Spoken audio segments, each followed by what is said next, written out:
نحمدہ و نصلی علی رسولہ الکریم اما بعد فاعوذ باللہ من الشیطان الرجیم بسم اللہ الرحمن الرحیم کل نفس ذائقۃ الموت۔ اللہ رب العالمین نے ارشاد فرمایا ہر نفس نے موت کا ذائقہ چکھنا ہے، اور آج ہم پاکستانی اور ہم جو اس دنیا میں بسنے والے لوگ ہیں وہ سب ایک وبا کا شکار ہوئے ہیں، اور اموات کا تناسب معمول سے زیادہ ہمارے اپنے علاقے، ہمارے اپنے شہر اور ہمارے اپنے ملک میں نظر آ رہا ہے۔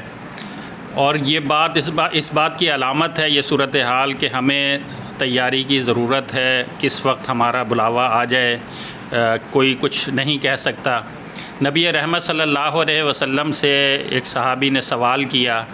اللہ کے پیغمبر، عقل مند اور ہوشیار آدمی کون ہے؟ اور یہ صحابہ کا ہم پر احسان ہے کہ انہوں نے اس طرح کے سوالات کیے جو آج ہمارے کام آ رہے ہیں، اور ہمارے لیے پیمانہ بن گئے ہیں کہ ہم یہ سمجھ لیں کہ عقل مند اور ہوشیار آدمی کون ہے۔ ہمارے نزدیک عام طور پر جو سوچنے کے انداز ہیں،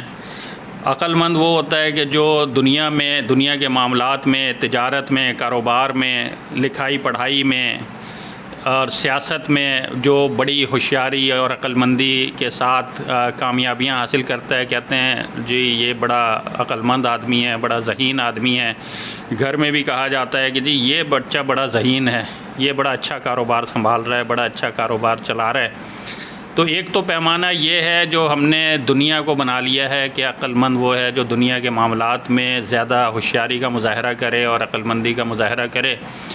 اللہ کے نبی صلی اللہ علیہ وسلم اپنی وحی والی زبان سے کیا ارشاد فرماتے ہیں؟ آپ کے نزدیک عقل مند کون ہے؟ آپ کے نزدیک ہوشیار کون ہے؟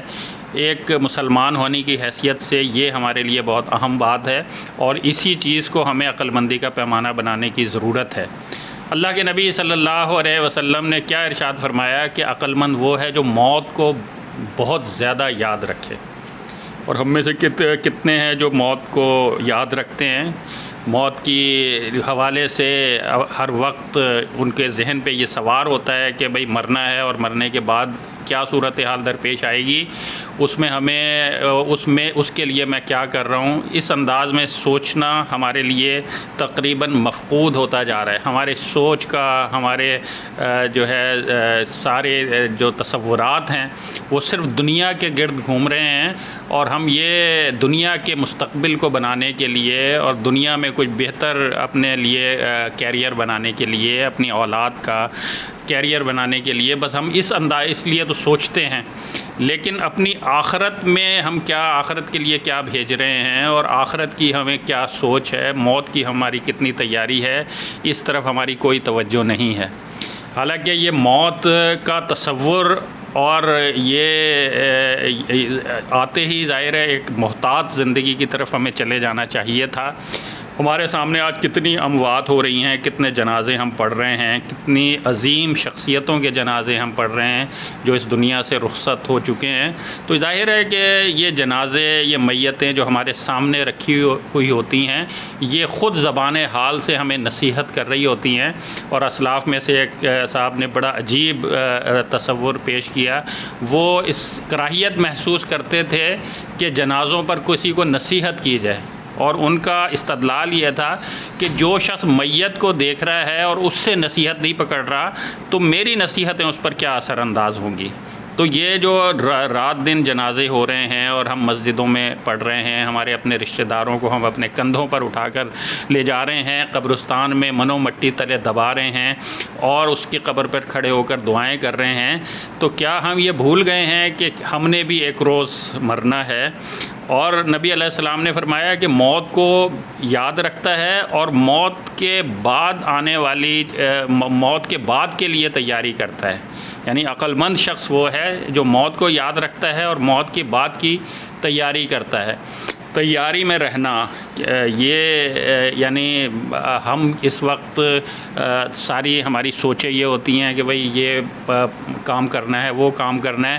لیکن جو ایمان والا ہے، جس کو موت یاد ہے، وہ یہ سوچتا ہے کہ بھائی میں نے کسی بھی وقت مر جانا ہے، اس وجہ سے اپنے تمام معاملات سے مجھے فارغ رہنے کی ضرورت ہے۔ میں اگر مقروض ہوں تو قرض کی ادائیگی سب سے پہلے کرنی ہے۔ حقوق العباد کے معاملات اگر میں نظر انداز کیا ہوا ہوں، کسی کا دل دکھا دیا ہے، کسی کا حق غصب کر لیا ہے، کسی کو گالی دے دی ہے، اس طرح کے معاملات کو میں سنبھال لوں اور تاکہ کسی بھی وقت جاؤں تو یہ کام میرا مکمل ہوا ہو۔ اور اسی طریقے سے وہ اتنی محتاط زندگی بسر کرتا ہے کہ اگر میں نے لقمہ حرام کھا لیا تو تمام اعمال برباد ہو جائیں گے اور قبولیت کی کوئی جو ہے وہ نہیں رہے گی، کوئی سیکیورٹی نہیں ہے، کوئی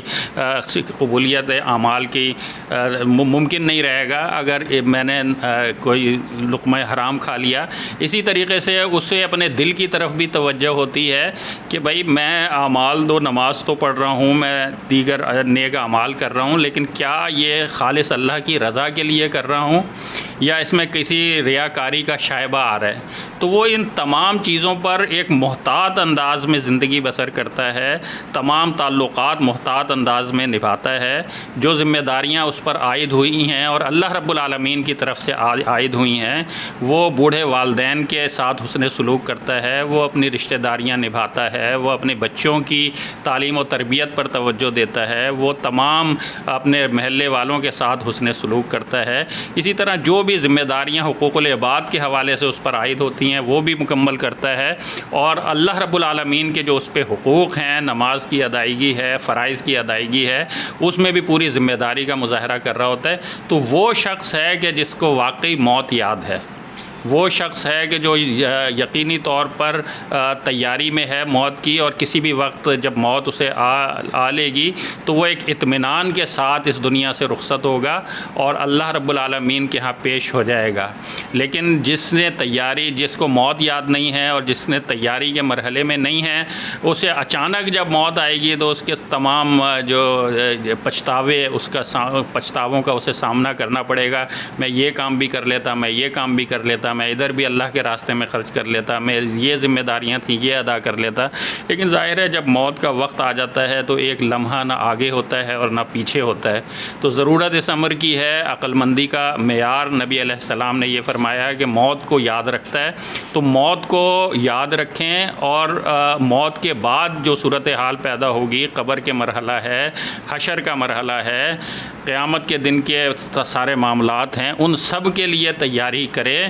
اپنے آپ کو اس قابل بنائے کہ عرش کے سائے میں جگہ مل جائے، اپنے آپ کو اس قابل بنائے ان اعمال کو کرے کہ جس کی وجہ سے قبر کشادہ ہو جائے، قبر منور ہو جائے، قبر کے عذاب سے بچ جائے۔ ایسے اعمال کرے کہ نبی رحمت صلی اللہ علیہ وسلم کے ہاتھوں سے حوض کوثر کا پانی مل جائے، ایسے اعمال کرے کہ اللہ کے نبی صلی اللہ علیہ وسلم کی شفاعت اسے نصیب ہو جائے، آخرت کی کامیابی نصیب ہو جائے۔ تو یہی دراصل موت کی تیاری کا